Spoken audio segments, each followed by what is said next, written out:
Good afternoon. Good to see everyone. Two announcements at the top, and then we'll turn to your questions. First, the United States congratulates the people of Nigeria, President-elect Tinubu, and all political leaders following the declaration by Nigeria's Independent National Electoral Commission, or INEC, on the results of the February 25th presidential election. This competitive election represents a new period for Nigerian politics and democracy. Each of the top three candidates was the leading vote getter in 12 states, a remarkable first in Nigeria's modern political era, reflecting the diversity of views that characterize the campaign and the wishes of Nigeria's voters. We understand that many Nigerians and some of the parties have expressed frustrations about the manner in which the process was conducted and the shortcomings of technical elements that were used for the first time in a presidential election cycle in Nigeria. Nigerians are clearly within their rights to have such concerns and should have high expectations for their electoral processes. We join other international observers in urging INEC to improve in the areas that need the most attention ahead of the March 11th gubernatorial elections. There are well-established mechanisms in place for the adjudication of electoral disputes, and we encourage any candidate or any party seeking to challenge the outcome to pursue redress through those mechanisms. We call on all parties, candidates, and supporters to refrain from violence or inflammatory rhetoric at this critical time. We commend the active participation of civil society and the media for advancing electoral norms and political discourse on issues of importance to Nigeria's citizens. We note with concern reports that numerous members of the media were attacked during the course of the election, and we urge the government, security forces, political actors, and all citizens to respect the media's critical role by refraining from any damaging acts against them and ensuring accountability for such acts when they do occur. Meanwhile, we also congratulate the Nigerian people, especially the large number of youth who were relatively new to the political process, for demonstrating their strong commitment to their country's democracy. Next and finally, as we continue to see the death toll rise, I want to offer our sincere condolences to the people of Greece for the tragic loss of life in the train collision that happened overnight in the town of Tempe. At this time, 36 fatalities and 85 injuries are reported, making this the deadliest train collision in Greece's history. We send our heartfelt condolences to the loved ones of those who were lost and our best wishes for a speedy recovery to those injured. That was precisely the message that Secretary Blinken conveyed earlier today to his Greek counterpart when they spoke over the phone. The United States stands with our friend Greece, and we commend the incredible dedication of first responders who are working tirelessly to save lives and attend to the injured. With that, happy to take questions. Yeah, Jane, or Nike, go ahead. Sure. We go to Afghanistan and Taliban. Sure. Do you have anything on the 3-year anniversary of Doha Agreement, and do you have anything to the Taliban statement where it says it's going to reopen the universities, but only for male students? Well, first to your question on the 3-year anniversary of the U.S. Taliban agreement, I believe this was just yesterday that we marked 3 years. And in the 3 years since the former administration signed this agreement with the Taliban, I think the implications have become clear. The agreement empowered the Taliban, it weakened our partners in the Afghan government, and committed to withdrawing our troops a few months after President Biden's inauguration with no clear plan for what should come next, despite imposing a deadline. That said, we have seen Mullah Baradr's own statement, and we of course disagree with the key points in his own statement. Namely, the Taliban have not fulfilled their own commitments, the commitments that they made in the Doha Agreement. While they have taken some unsatisfactory steps regarding certain terrorist groups in Afghanistan, it is well known that the Taliban sheltered then al-Qaeda leader Ayman al-Zawahiri, which flies in the face of the agreement. It was only because the United States government was resolute in our commitment to take decisive action in the face of such threats that we removed Ayman al-Zawahiri, and he is no longer the leader of al-Qaeda. Similarly, the Taliban also have not fulfilled their Doha commitment to engage in political dialogue leading to a negotiated settlement. That remains to be done. We shouldn't forget that the Doha Agreement envisioned a peaceful settlement, not a takeover on the part of the Taliban. In fact, it was titled, quote, "An Agreement for Bringing Peace to Afghanistan. We continue to call on the Taliban to fulfill the commitments that they made to not only the United States in the context of this document, but most importantly to their own people, the Afghan people that are still waiting for the Taliban to make good on those commitments. Relatedly, we are watching very closely to see what happens later this month when we expect Afghanistan schools to reopen. We stand with the Afghan people in calling on the Taliban to allow women and girls to have access to education and to participate fully in society. The Taliban's decisions to close secondary schools to girls last March violated, again, the very promises the Taliban made to their own people. It's had a significant impact in turn on our engagement with Taliban representatives. After this decision, the Taliban claimed this was a matter of procedure and arrangements. They claimed it would be quickly reversed. Instead, an order came on December 20th from the so-called Higher Education Ministry stating that women cannot attend universities either. And with the implementation of this decree, half of Afghan's population, fully half of Afghanistan's population, will be unable to access education beyond primary school. Education is an internationally recognized human right. It's essential to Afghanistan's growth, to its economic stability, to its potential for prosperity as well. There's a very simple reason why no other country on the face of the earth bars women and girls from obtaining an education. No country, simply put, can thrive when half of its population is arbitrarily held back. Follow up on this? Go ahead. Yes, sir. Cigar just released their statement as well yesterday, and one of the major things that they had pointed out was the corruption made in different organizations. And one of the commitment President Biden, when he was taking power, was that he was going to do accountability of this corruption. It's been a year, we do not see any accountability there. And two of the most popular individuals in this corruption, and they are named in the cigar report as well, are President Ghani and his ambassador here in Washington, D.C., who later on became National Security, Mohib. They are both U.S. citizens, and they, according to many reports, they have outside the country millions of dollars worth of assets. What accountability has been done in 1 year? Well, you're talking about two distinct issues. One is the issue of anti-corruption and the focus that the United States had on anti-corruption with the previous government in Afghanistan. That, of course, was a long-standing focus of the United States over the course of our 20-year engagement in Afghanistan.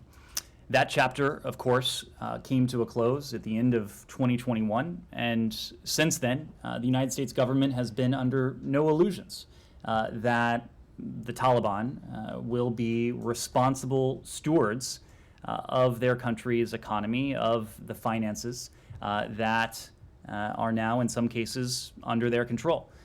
That is why, rather than focus in precisely the same way in anti-corruption, we are very focused on channeling the humanitarian support, channeling the macroeconomic stability and macroeconomic support that we're providing to Afghanistan in ways that, in essence, bypass the Taliban.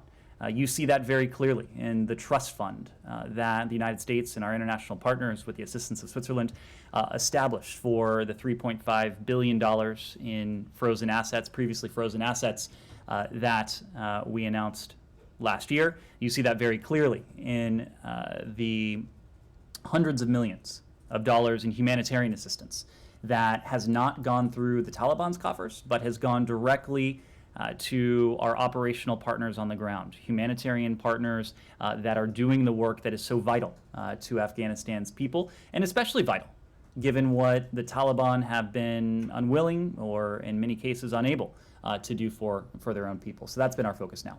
So, no, I'm sorry, I think I maybe have not cleared my point. U.S. citizens who were officials in Afghanistan, the accountability has not taken place in the last 1 year, except State Department official, Mr. Olson, was just, he went through some harsh things. But beside that, we do not see any accountability of millions of dollars of U.S. taxpayers' money that was robbed by these citizens, and they have stashed it across on the other side of the borders. Any accountability which President Biden had promised that he will be taking?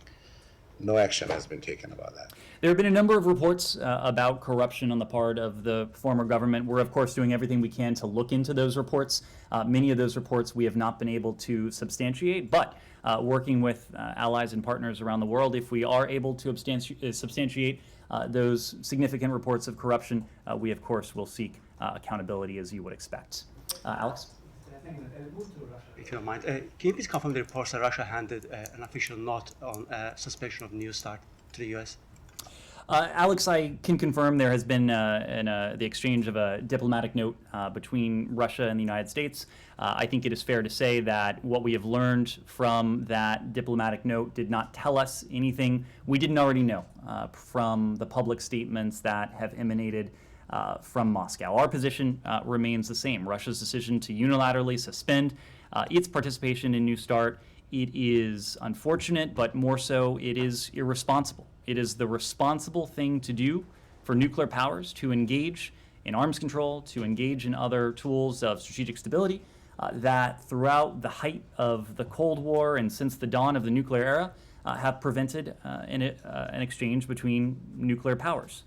Russia is not better off in a world where the two largest nuclear powers are no longer engaged in bilateral arms control, and Russia's willingness to promote instability and use irresponsible nuclear rhetoric endanger every nation on this planet.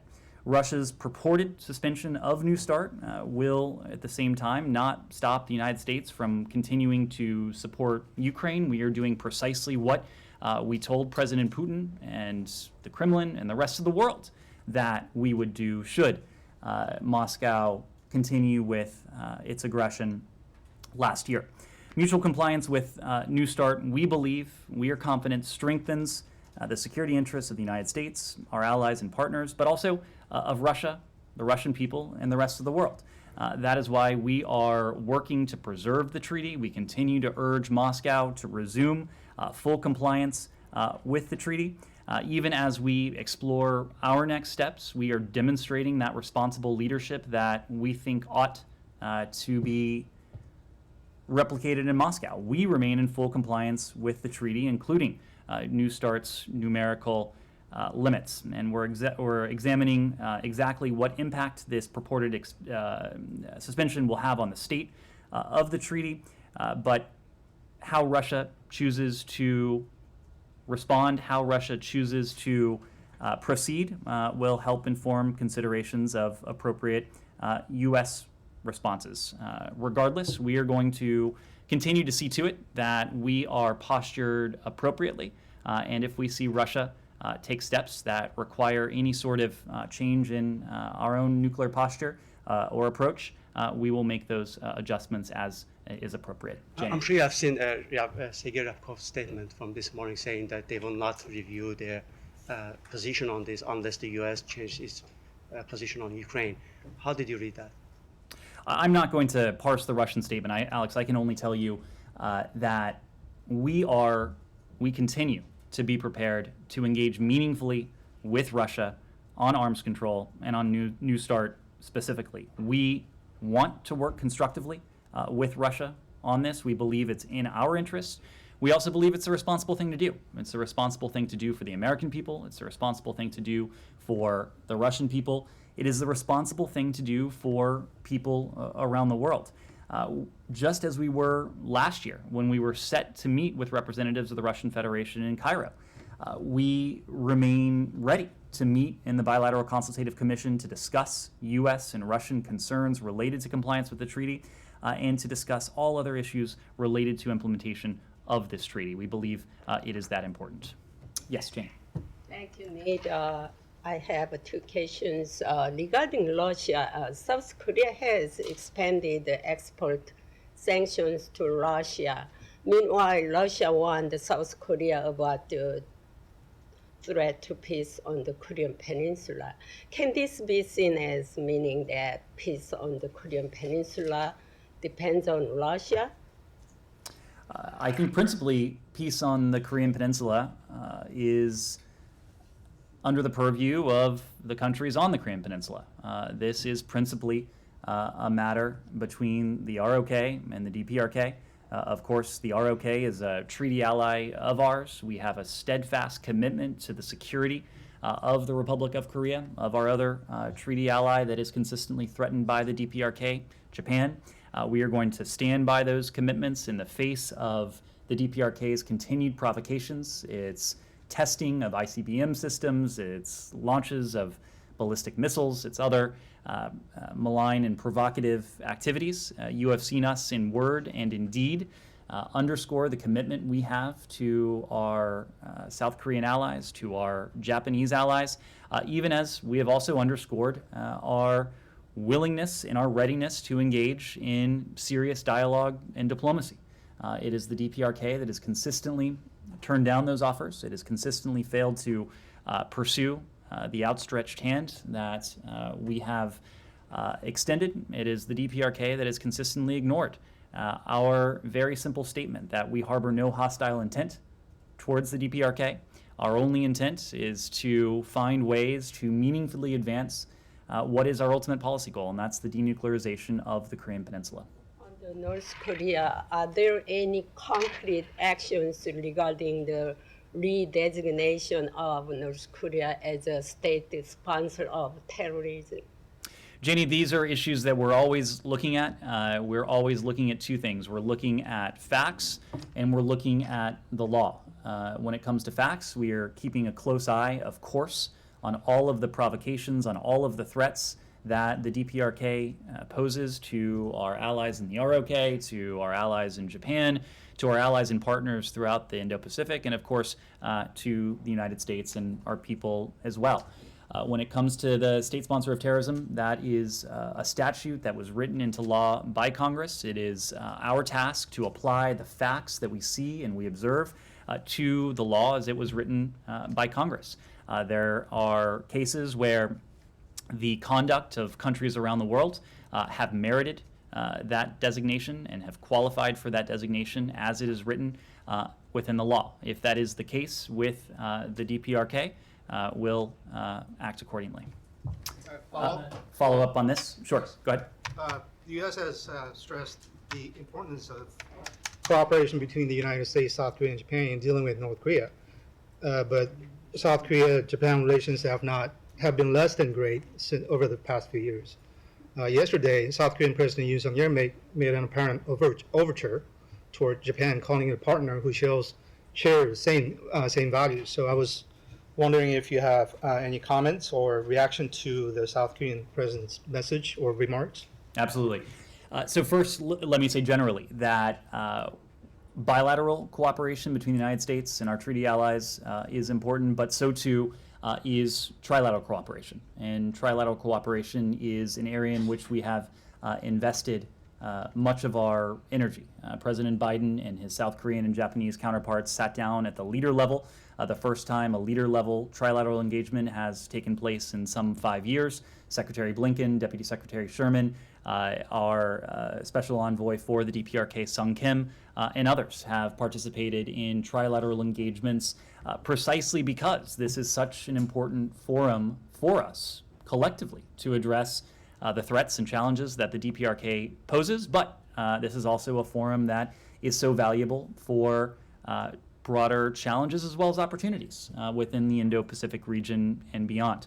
When it comes to President Yoon, he's articulated a vision for a more cooperative, future-oriented relationship with Japan based on the shared values that those two countries have together. We very much support this vision, and we further believe U.S. ROK Japan trilateral cooperation is critical to addressing the challenges that our three countries collectively are confronting in the 21st century. We'll continue to move forward trilaterally to embrace opportunities to advance our common regional and international priorities. And we do applaud both the Republic of Korea, President Yoon, and Japanese Prime Minister Kishida for their efforts to improve bilateral relations in recent months. We're encouraged that Japan and the ROK are working together to resolve their history-related issues in a way that promotes healing and reconciliation, and will continue to be a stalwart ally to both bilaterally, but again, in the trilateral context as well. talking about the Japanese making another unreasonable claim that Takushima Dokdo is Japanese territory. How do you think Japan's assertion will affect trilateral cooperation between the U.S. and South Korea and Japan? There remain issues for our allies to work out among themselves, to discuss among themselves, and we hope to find a productive way forward that will allow us to continue the progress that we've seen in the bilateral context between Japan and the ROK in recent months, and that will allow us to build on the progress that we've seen in the trilateral context between Japan, the ROK, and the United States over the course of the past 2 years. Yes, Michelle. To what extent the U.S. is concerned about the escalation of tension between Israelis and Palestinians and between the Israelis themselves? So, Michelle, we have expressed a tremendous amount of concern in recent days. As you know, we have seen far too much violence, far too much bloodshed. We have roundly condemned and rejected the terrorist attacks that Israel has suffered in recent days. Of course, on Monday, we noted the death of a dual U.S. Israeli citizen who was killed outside Jericho in the latest terrorist attack that we forcefully condemn. In recent days, we've also seen violence from settlers in the West Bank, violence that has resulted in the loss of life, the destruction of property, and only exacerbated the tensions that we've spoken to a great deal in recent days. All of this comes in the context of the agreement between the parties that was reached in Aqaba, Jordan over the weekend. That is an agreement that is important in and of itself, in that the parties sat down together, Israelis and Palestinians, together with their Americans, Egyptian, and Jordanian counterparts, to devise a way forward. But again, what is most important is implementation of what resulted from Aqaba, to see to it that the parties themselves actually fulfill the commitments they have made to one another, the commitments that they made in that broader context. We're continuing to watch that very closely. We're continuing to urge the parties to take steps that concretely result in de-escalation, that serve to ease the tensions that have only escalated in some ways in recent days. It's important that the parties take these steps. Only the parties themselves are the ones who can embark on these steps. Meanwhile, Israeli finance minister called the Israeli government to wipe out Hawara village, the Palestinian village. Do you have any comment on that? I want to be very clear about this. These comments were irresponsible, they were repugnant, they were disgusting, and just as we condemn Palestinian incitement to violence, we condemn these provocative remarks that also amount to incitement to violence. We call on Prime Minister Netanyahu and other senior Israeli officials to publicly and clearly reject and disavow these comments. We condemn, as we have consistently, terrorism and extremism in all of its forms, and we continue to urge that there be equal measures of accountability for extremist actions, regardless of the background of the perpetrators or the victims. We've already noted our concern, as I did just a moment ago, about the wide-scale, indiscriminate violence by settlers against Palestinian civilians in this very town, in Hawara, that led to the death of one Palestinian man, more than 300 residents injured, 4 seriously, and the torching of an estimated of numerous Palestinian homes and cars. It is imperative, in some ways now more than ever, that Israelis and Palestinians work together, again, to de-escalate these tensions and to restore the calm that both Israelis and Palestinians deserve. I have 2 more on Israel. 2 Israeli officials are coming next week to Washington to meet the White House officials and Secretary Blinken to discuss Iran. Can you confirm that, and do you have anything new to say regarding the U.S. strategy towards Iran? So I don't have any meetings to confirm or to preview at this time, but I suspect we'll have more to say in the coming days. When it comes to Iran, Michelle, our position on this has been clear. It's been consistent. President Biden has a solemn, steadfast commitment to the fact that Iran will never acquire a nuclear weapon. We will never allow that to happen.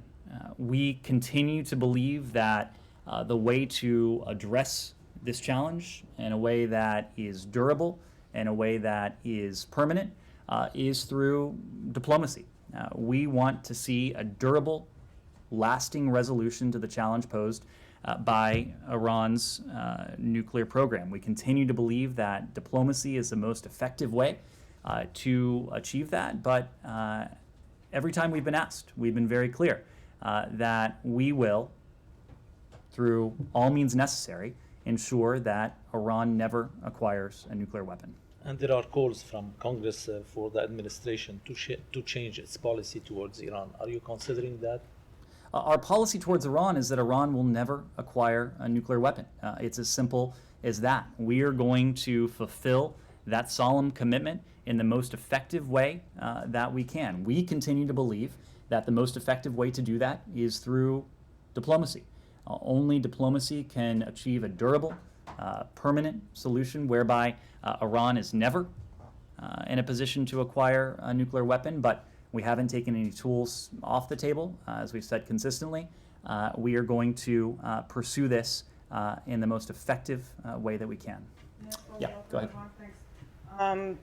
IAEA's report has been distributed among the members, and some parts have been leaked. Doesn't look good for Iran. Is the U.S. thinking about censuring Iran at the Board of Governors? So, Geeta, we have seen the IAEA's February 20th report on verification and monitoring in Iran. We can't comment on the details of a report that has not yet been made public, but we're aware of reports that the IAEA has found highly enriched uranium particles of up to 83.7% purity.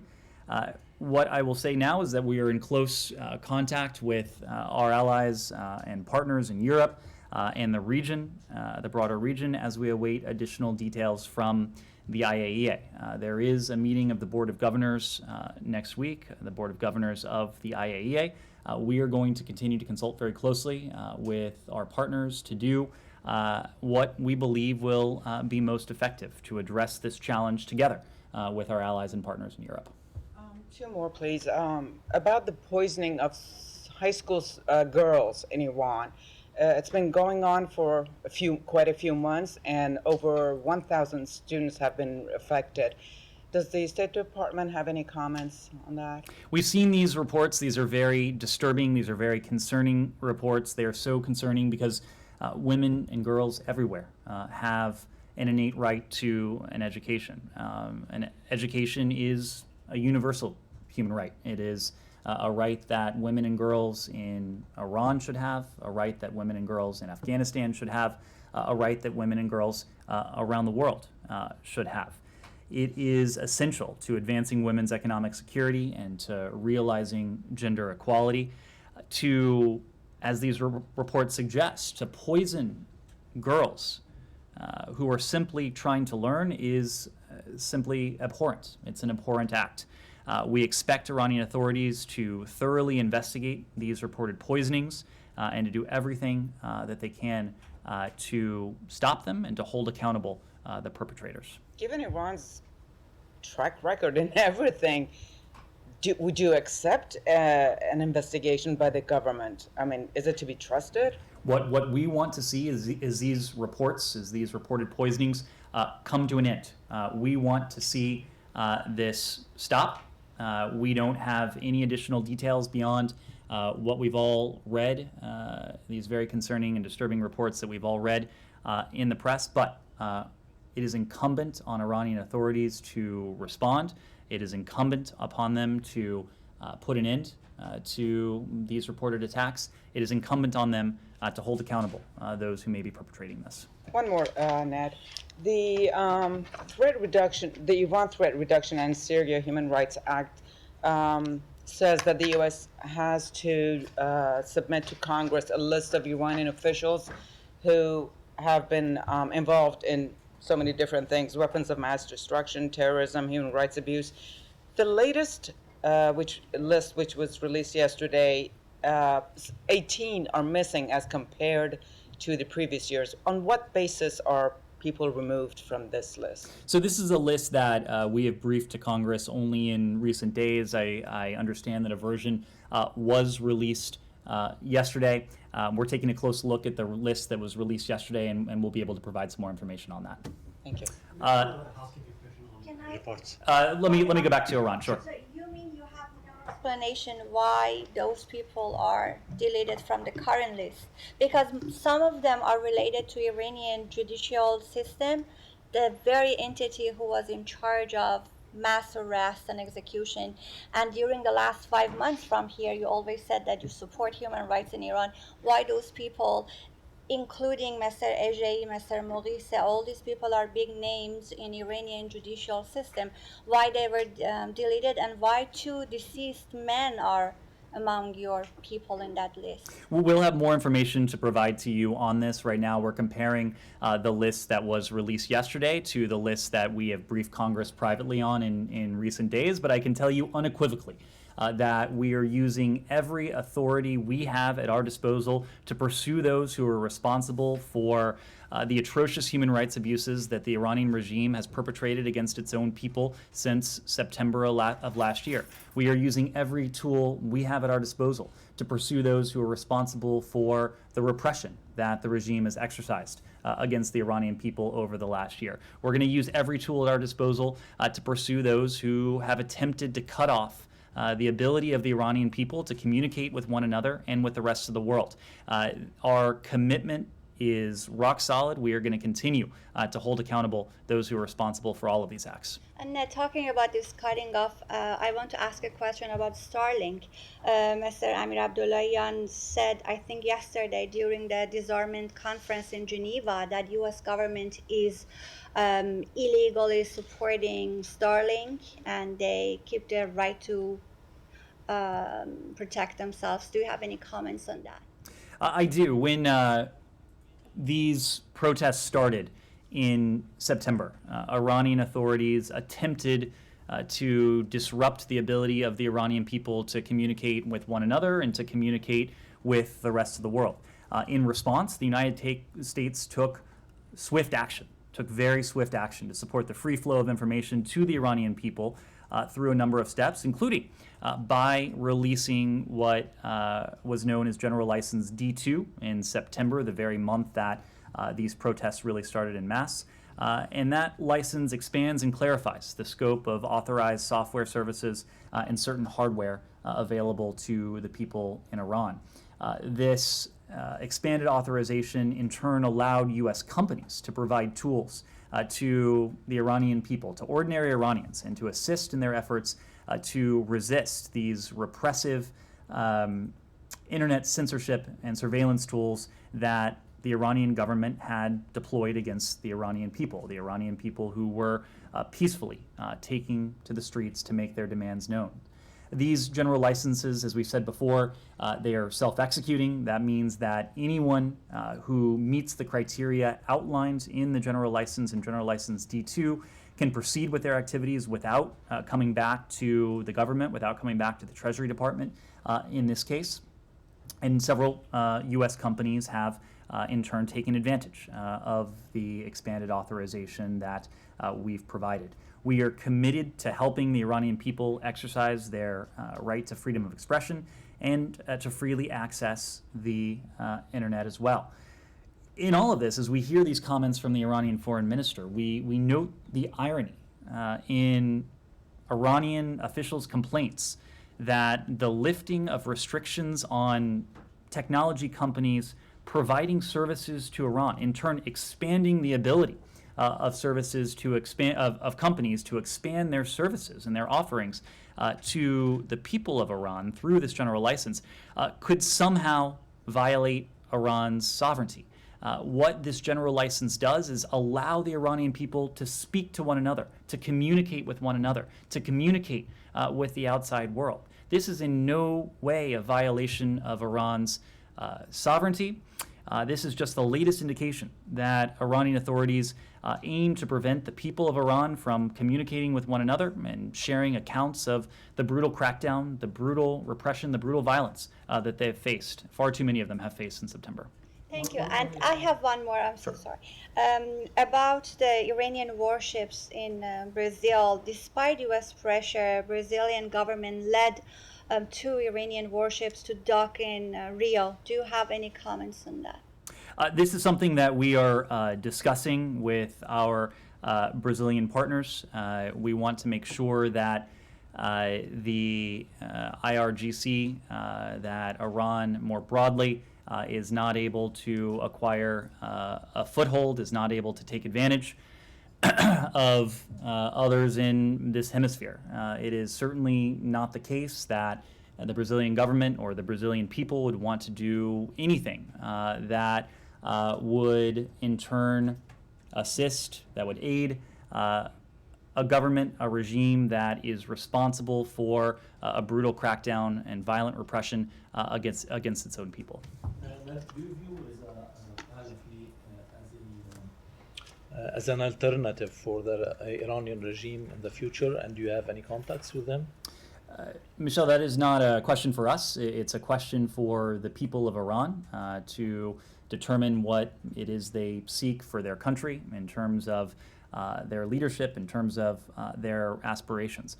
What we do, as a matter of course, is engage regularly with a wide variety of stakeholders, of prominent Iranians, including members of the Iranian diaspora in this country. There are members of the diaspora who maintain close ties with the people of Iran, who are regularly in touch with the people of Iran, who have family, who have friends, who have networks back in Iran. That is a valuable resource for us to meet with, to hear from them, what they in turn are hearing from those who are in Iran. Is he one of them?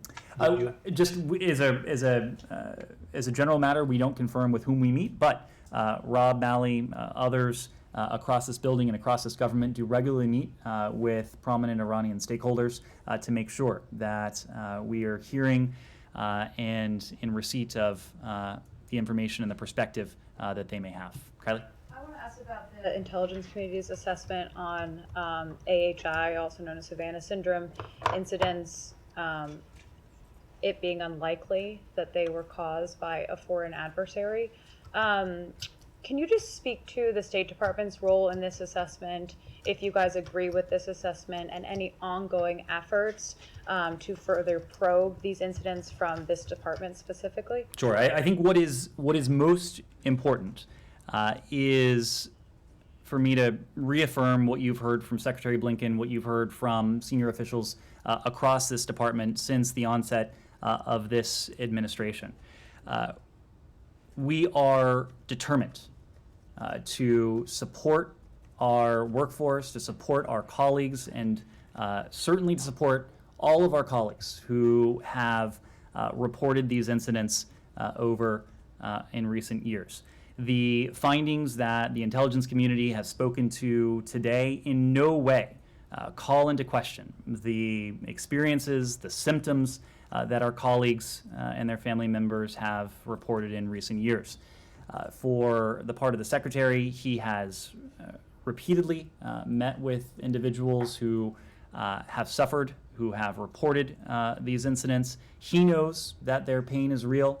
He has heard their stories.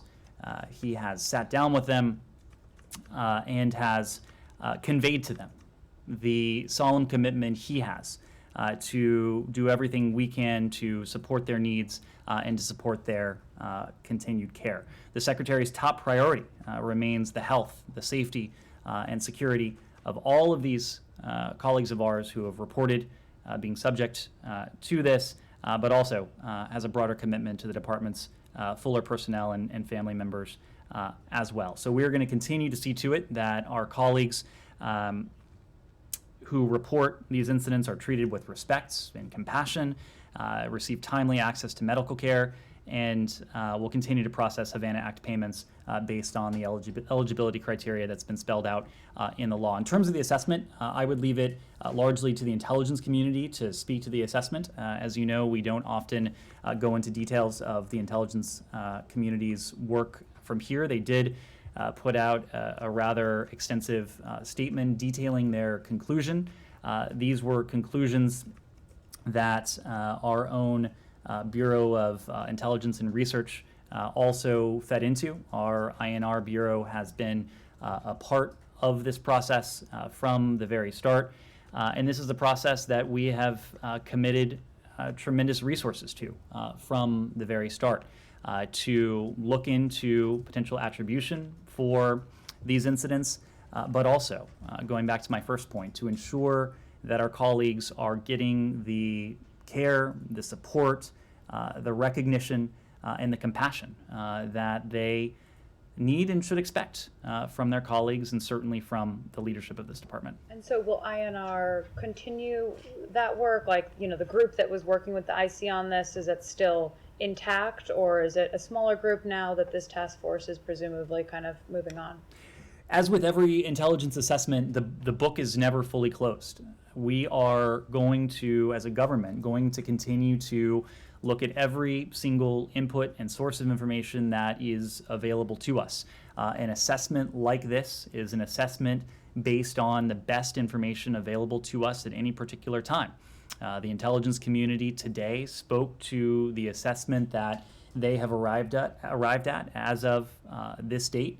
But of course, if new information becomes available in any form, INR, other elements of the intelligence community are going to factor that into their analysis and into their assessments. But most importantly, we're going to continue to provide the care and the support to our colleagues who have, we are confident, have suffered so tremendously. And just last thing, could you speak to the reported incidents that have occurred this year thus far, and if any of those incidents have happened in Havana since diplomats have been sent back to Cuba?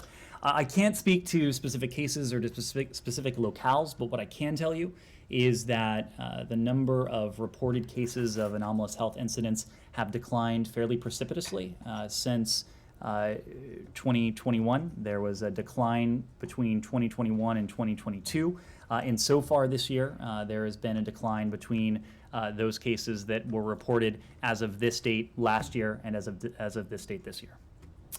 Yes, go ahead. Go ahead, I was Julie. just going to follow up one last question on the Havana syndrome. Given that not only did the intelligence review found that there was no link to a foreign adversary, they couldn't identify a single set of causes. So how's the State Department making sure that men and women of this agency, other agencies, are safe when they're abroad if no cause has been determined? So there are a couple factors at play. Number one is attribution, and what the intelligence community assessment primarily spoke to today was attribution. Care and support is another element to this, but also a third element, the safety and security of our workforce around the world.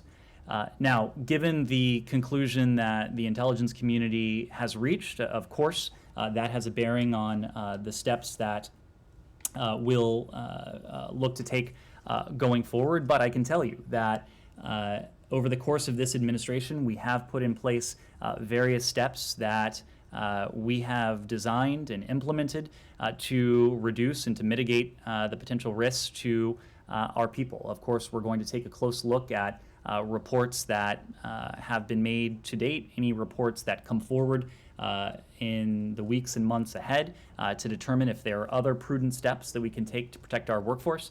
The protection, the safety, security of our workforce is our top priority. And if we identify anything that we can do to mitigate the risk to our workforce across any arena, any realm, we're going to do that.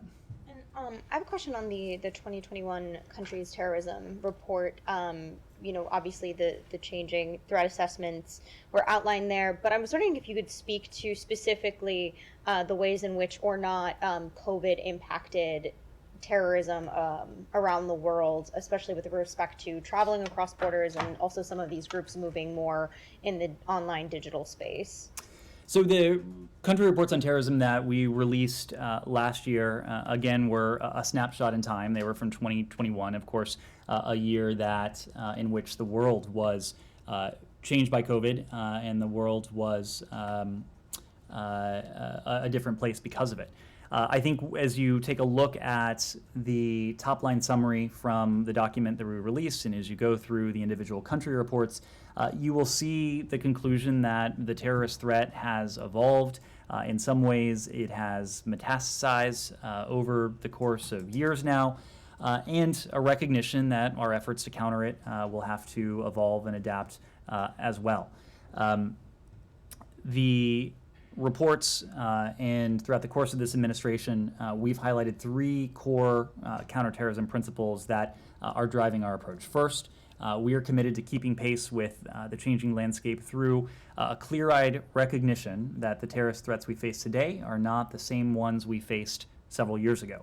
The threats of tomorrow will also undoubtedly pose new challenges. We have to remain flexible and agile to meet them. Factors like COVID, of course, factor into that, as do technology, as do counterterrorism legal regimes, as do conflicts and instability in parts of the world.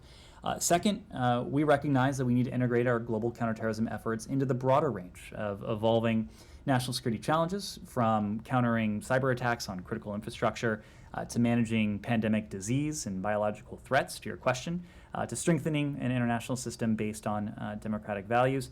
And third, this administration has called for greater investment in a broad set of tools and capabilities, including diplomacy, developments, and prevention efforts that leverage international bilateral and multilateral partnerships, and capacity building to avert threats to the homeland and our interests abroad before they become imminent.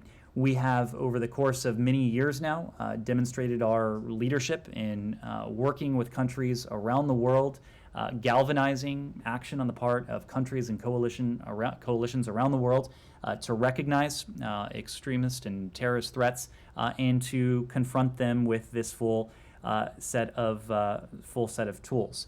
So we're going to continue to remain engaged with partners and allies around the world, just as we engage with non-governmental and private sector partners as well. We recognize that includes working with community and religious leaders and technology companies, all of whom have unique perspectives, expertise, and opportunities relating to this challenge. Last year, it was actually released this week. It's about 2021. It was released this week about 2021. Okay, but why Yes. is that? I mean, I was going to ask about that. Why did the administration wait for an entire year to talk about 2021? And why is it incomplete? I couldn't find anything on Azerbaijan, Armenia, Ukraine. So there are a number of reports included in the country reports. All of them are available online. This is a extensive and comprehensive bit of analysis, just as our annual reports all take some time to put together. This report is no exception, and it does take some time for our posts around the world and our experts here in Washington to collate that information and put it together. And the reason for the delay was? I need to move on, Alex. Yes. Thank you, and do you think Secretary Blinken will have a chance to discuss with his counterpart about regional democratic and human rights situation in his upcoming visit to India, as country like Bangladesh is struggling for voting rights, democracy, and human rights? The secretary he just landed in New Delhi a couple of hours ago. He is there for the G20. He will take part in the Raisina dialogue, but he'll also have an opportunity to engage on a bilateral basis with his foreign secretary counterpart, Foreign Secretary Jaishankar, and other senior Indian counterparts. Our relationship with India is a global strategic partnership. It is a partnership that is broad. It is a partnership that is deep and comprehensive.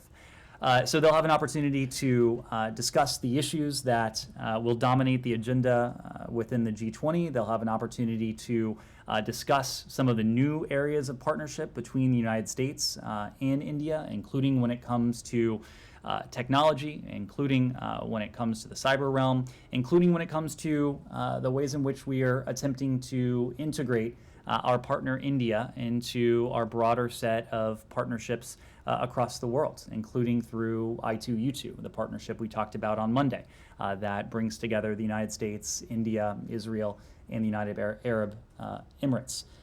He will have an opportunity to discuss our shared vision for a free and Indo-Pacific, and broadly, he'll have an opportunity to talk about what is a bedrock of the partnership between the United States and India. And to your question, this is our shared values.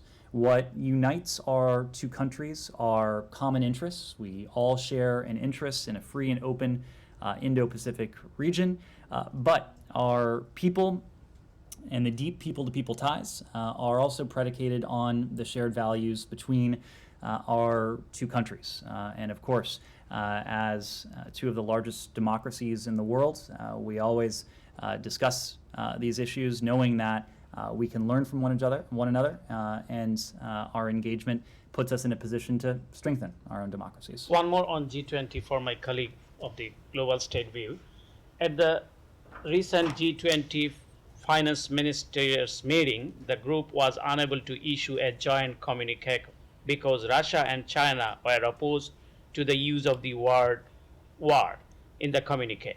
What is your reaction to Russia and China politicizing the G20, and what your hope for the G20 Foreign Minister meeting that is set to take place? Well, negotiations regarding a final communique or a final statement from the G20 foreign ministerial are ongoing, so I wouldn't want to get ahead of that. But what I will say is that the G20 is an important forum. We are supportive of India's leadership and its effective stewardship of the G20 this year.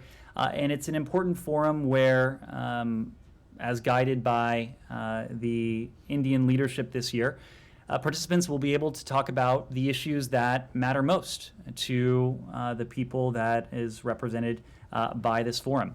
They'll have an opportunity to talk about food security, to talk about energy, health security, common challenges like fentanyl and narcotics that, of course, pose a challenge not only to people in this country, but to people around the world. The G20 is not principally a security forum, but the G20, as the leaders recognized in Bali under Indonesia's leadership last year, security issues do have implications for all of these issues that the G20 countries care about. And I think what we saw coming out of the G20 finance ministers meeting last weekend was a very clear manifestation that the G20 is determined to make progress, to address and confront these common challenges.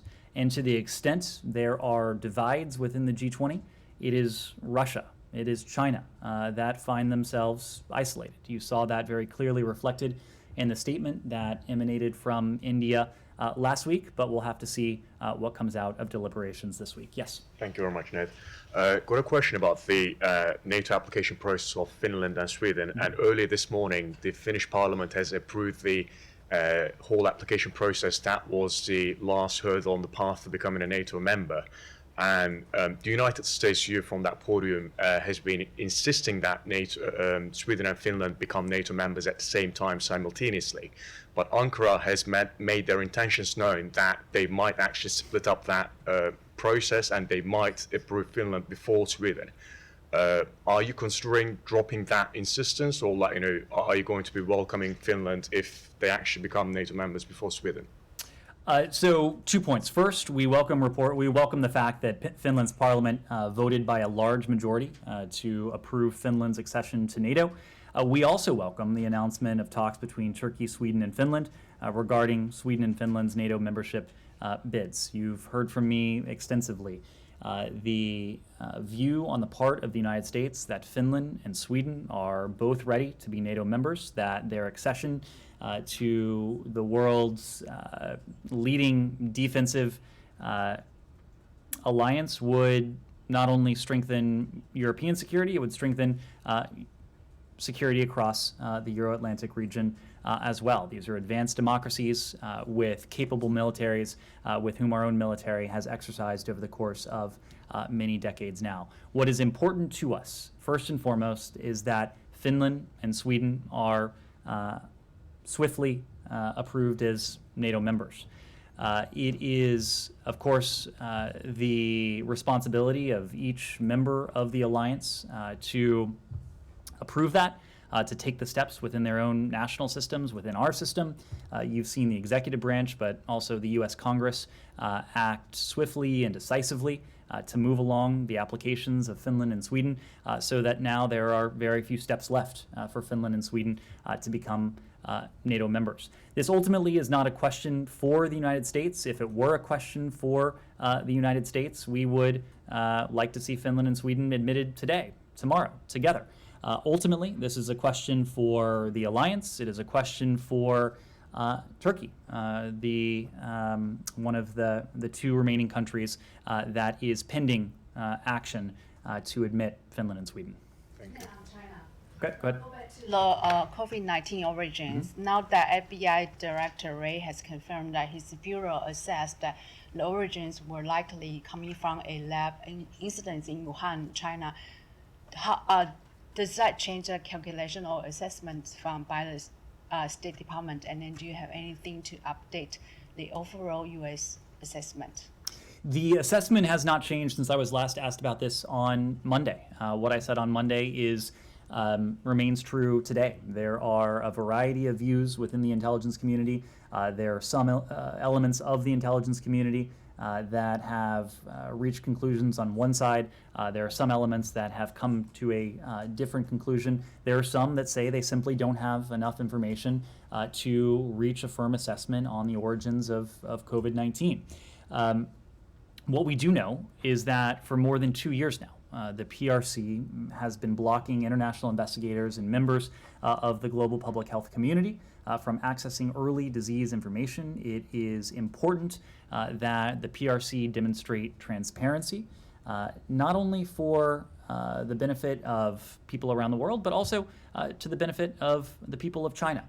Only by fully understanding the origins of COVID-19 will we be best able to prepare ourselves should another outbreak turn into an epidemic and turn ultimately into a pandemic. We want to learn and to harvest every single lesson we can from COVID-19 to best position the international community to effectively prevent the outbreak of another similar pandemic.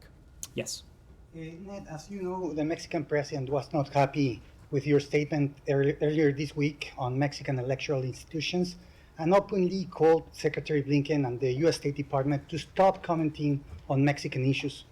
Will you stop taking questions on Mexico that are relevant for the U.S.? It's my responsibility to answer the question. It is my responsibility to take the questions that are asked of me. And when we talk about Mexico, we talk about Mexico with a tremendous amount of respect, recognizing that Mexico is an equal partner. Mexico is a sovereign country that will make its own sovereign decisions. When we spoke about Mexico in this context, we were speaking as we do when we're asked similar questions about other countries around the world. And we extrapolate and talk about the values and principles that are important to citizens of fellow democracies around the world. Mexico has a vibrant democracy. We've seen that over the course of recent days as well, and we were offering those comments in that spirit. And at the same time, the president was commenting about, well, he was accusing the U.S. ambassador to Peru of giving support to the removal of former President Pedro Castillo back in December. He has repeated these at least 5 times during the past 3 months. Has the State Department come out in defense of Ambassador Kenna? Of course, Ambassador Kenna is, just as I'm performing my job, Ambassador Kenna is performing her very important job. Whether it is our ambassador in Lima, Peru, or our ambassador anywhere around the world where we have an embassy. Our ambassadors, our diplomats, do not take sides in political disputes. They do not back particular candidates. They recognize that these are sovereign decisions on the part of people around the world, and in this case, the Peruvian people. What we do back is Peru's democracy, Peru's constitution, and Peru's constitutional processes that have been respected in this case. Thank you. Yes, go ahead. Ukraine has sent an appeal to United Nations and Turkey to start negotiations on extending a grain export deal. The deal will expire on March 18th. Ukraine wants at least 1 year extension. Any new efforts from the United States side, any talk with Turkish and UN officials? Absolutely. This is a priority of ours. I suspect you'll hear Secretary Blinken talk about it in the course of the G20 tomorrow and when he concludes his G20 with a press conference tomorrow. We have heard these same pleas from Ukraine, but these are not just requests from Ukraine. These are pleadings from the rest of the world because this is a grain deal that has unlocked much needed food and foodstuffs and grain from Ukraine's ports that in turn have gone to the rest of the world. The grain deal that was negotiated between Turkey, the UN, with Ukraine and Russia as well, has helped to feed the world. As the Black Sea Grain Initiative has been in effect, because of the additional food and grain that has come on the market, food prices have come down, hunger has been mitigated, and put simply, people have been able to live. The challenge of food insecurity has been eased as a result of this important tool. There is absolutely no reason any country should do anything but seek to extend, but also to expand the Black Sea Grain Initiative, seeing just how important it's been to the region, but also to the world, as this grain and food has gone in large part to the developing world where it's needed most. The Secretary had an opportunity to discuss the Black Sea Grain Initiative with UN Secretary General Guterres when they met in New York just last week. He has discussed this with our Turkish counterparts as well. And we continue to call on Russia to do what is simply the right thing, to agree to renew and ultimately to expand the Black Sea Grain Initiative so that people around the world can continue to get the food that they need. Yeah, go ahead. He has no plan for the meeting with Russian or Chinese counterparts at the sidelines of G20 ministerial meeting in India. Do you have anything to add on this?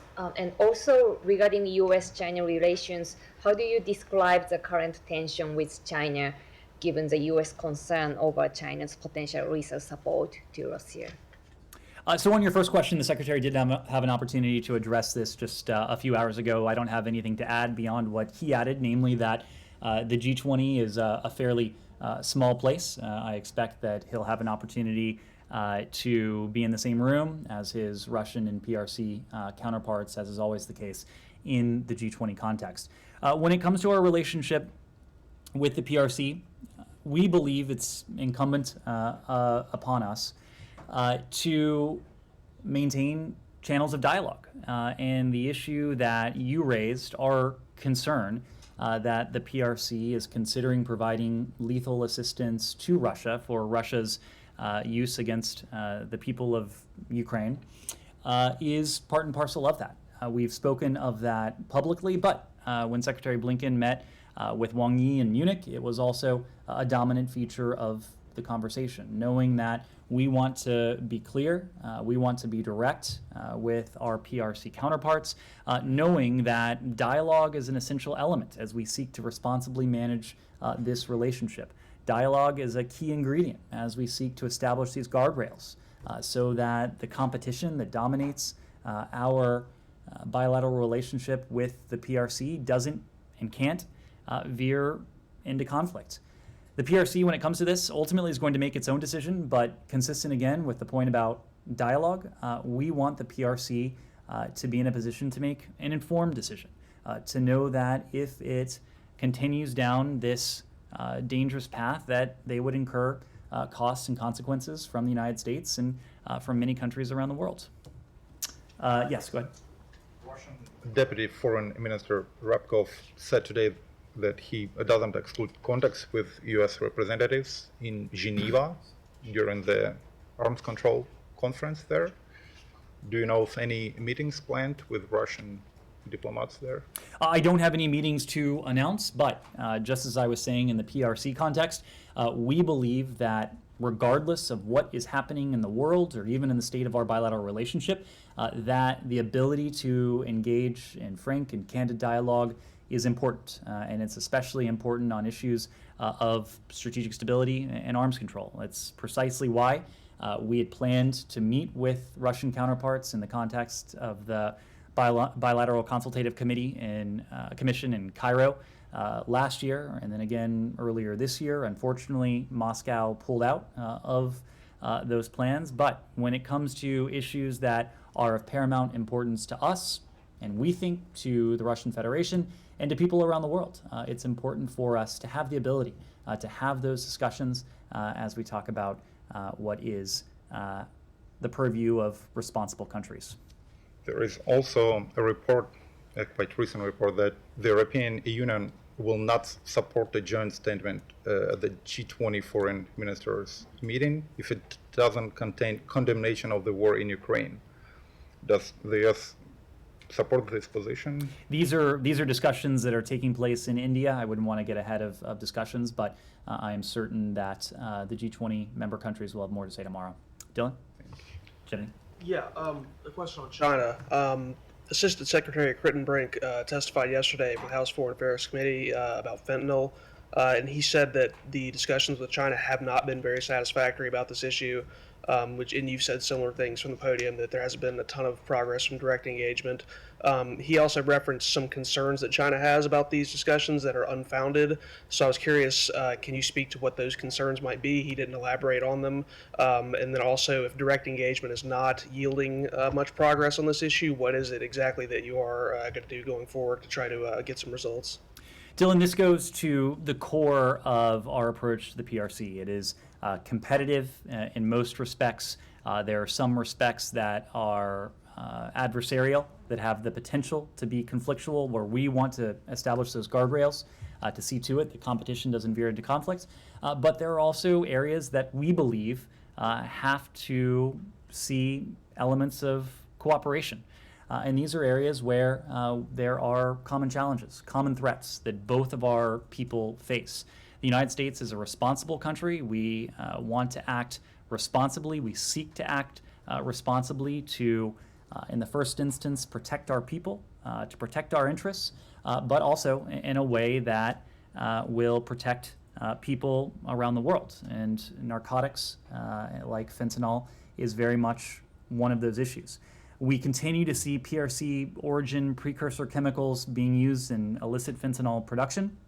Through though its past action has helped to counter illicit synthetic drug flows, we do call on the PRC to take additional, meaningful, concrete action to curb the diversion of precursor chemicals and equipment used by criminals to manufacture fentanyl and other synthetic drugs.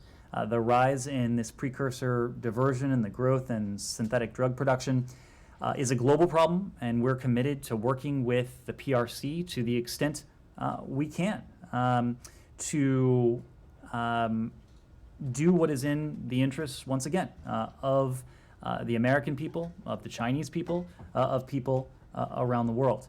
By working together, we'll be able to strengthen international cooperation and impede criminal organizations' ability to easily produce and traffic illicit synthetic drugs around the world. It's especially acute in this country, where fentanyl overdoses are the leading cause of death in Americans between the ages of 18 to 49. This is something that Secretary Blinken cares deeply about. He has instructed his team to do everything we can with countries near and far around the world, and we are determined to do what we can to work together with the PRC and what is indeed a shared challenge. Can you speak more at all to whatever these concerns are that are holding up these talks? Because, I mean, you guys have characterized it as in China's interest to help tackle this issue. Obviously, they're not prioritizing it the way that you would like them to. So can you speak to why that is at all? Dylan, I can only speak to our commitment to this, and we are committed to working with the PRC in those arenas where our interests align. This is one of those arenas Narcotics, fentanyl in particular, is a threat to the American people. It's a leading cause of death in this country, and we are committed to doing everything we can to address this with countries around the world, including the PRC. Yes, in the back.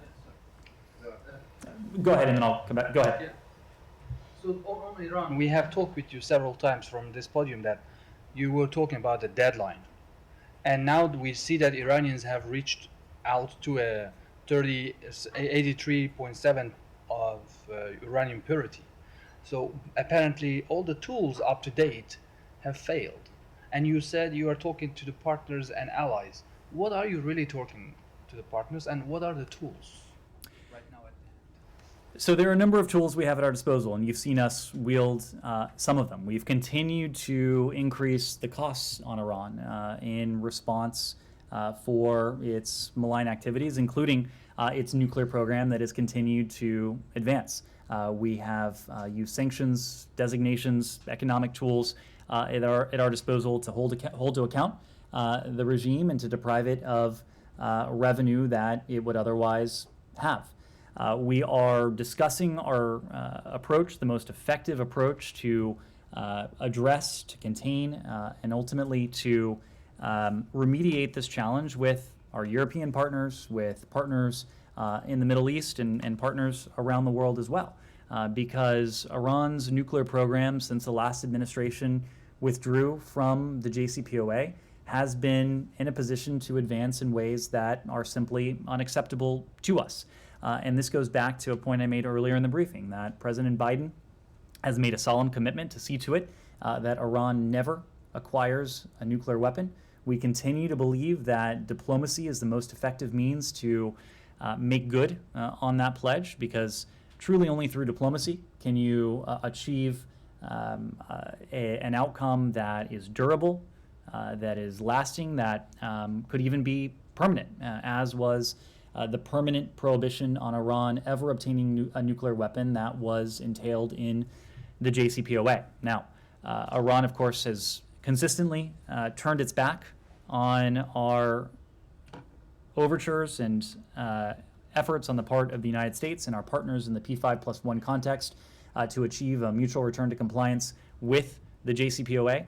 That hasn't been on the agenda, but even as Iran itself has killed the possibility for a swift return to compliance with the JCPOA, what remains very much alive for us is a determination to exhaust all avenues of diplomacy, even as we consider all alternatives. Yeah, but the question is, like, up to date, you have implemented several, maybe dozens and scores of sanctions, and apparently didn't stop Iran right now, given the fact that they are continue enriching uranium. The question is, how confident are you that these new sanctions, new tools, are going to stop Tehran to go ahead with its nuclear program? We are supremely confident in the commitment that we have made that Iran will not obtain a nuclear weapon. That is a goal we share with countries around the world, in Europe, in the Middle East, and well beyond. And also on Havana syndrome, I have a follow-up. So given the intelligence community's assessment, and given the fact that these incidents only happen in the U.S. Diplomatic facilities abroad, is it possible that those ailments are caused by some of the U.S. national security capabilities installed at these facilities? And is there a discussion to check the U.S. kind of defensive capabilities installed at the facilities abroad? You will see in the report that's been released today and in the documents that have been released previously that there is not one common denominator to all of those who have suffered, who have come down and reported anomalous health incidents. Were a pattern like that to emerge, of course, we would take a very close look at that, but there are a number of cases that can be explained through natural causes, through environmental causes, and there are some cases that remain unexplained. Regardless, we're determined to continue to provide our colleagues with the care, with the support, with the compassion that they need and they deserve. Yes, go ahead. The Iranian Foreign Minister today, in an interview, again denied that Iran supplied Russia with drones, but he also added that a Ukrainian military delegation met with Iranian one in Oman, and the Ukrainian provided them with evidence, and after reviewing this evidence, he is 100% confident that those drones are not Iranian made. Are you aware of such meeting, and how confident you are that of your assessment that Iran supplied Russia with the drones that have been used in Ukraine? I wouldn't speak to any such meeting. I would have to refer you to our Ukrainian counterparts to speak to that particular allegation, but I can tell you that we are confident that Iran has provided Russia with the UAV technology that it has used to perpetrate some of these horrific attacks against the people of Ukraine, pursuing civilian targets, going after energy generation plants. We are confident in that information. Iran has denied this before. Ukraine has supplied to the world evidence of Iranian UAV technology being used to perpetrate such brutality and horror against their own people. Yes? A Palestinian official yesterday said that Mahmoud Abbas had ordered Palestinian security forces to confront the Israeli military. Doesn't that contradict what they've committed to you at Aqaba? We are aware that a senior Fatah official said that President Abbas made these remarks. We condemn, as I did before, any incitement to violence. We call on the Palestinian Authority, including President Abbas, to clearly condemn terrorism against Israelis and terrorism in all its forms. The Palestinian Authority and Israel should be leaning into security cooperation with each other at such a time. That is in the interests of both Palestinians and Israelis. It's very consistent with what the parties agreed to at Aqaba. Yes? Good. Yeah, in yesterday's report on terrorism, it has been mentioned that at least two former Israeli cabinet members categorized the settlers' violence as terrorism.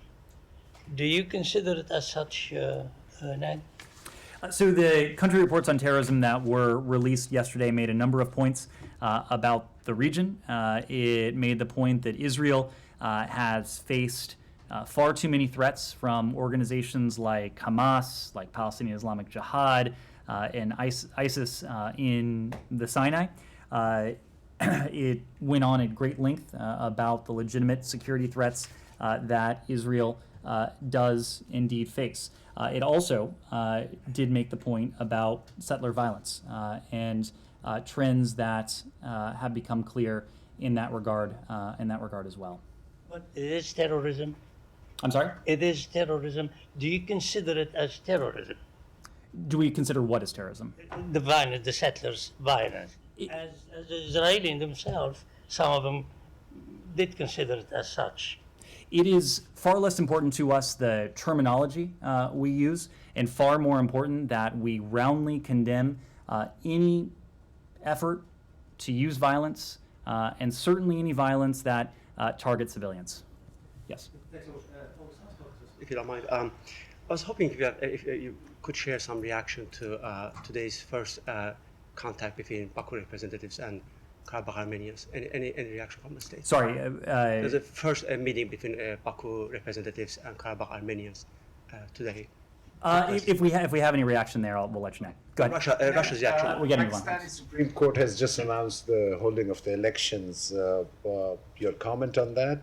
And former Prime Minister Imran Khan has been continuously winning the midterm elections. Are any grudges? Does this building have any grudges? Does the U.S. State Department has any grudges with Imran Khan if he were to come again and win the elections in Pakistan? These are questions for the people of Pakistan. These are not questions for the United States. As I said before, in a different context, the United States does not favor one candidate, one personality, one political party over another. We stand behind democratic institutions, democratic processes, and ultimately the questions you raise are questions for the people of Pakistan. Thank you all very much.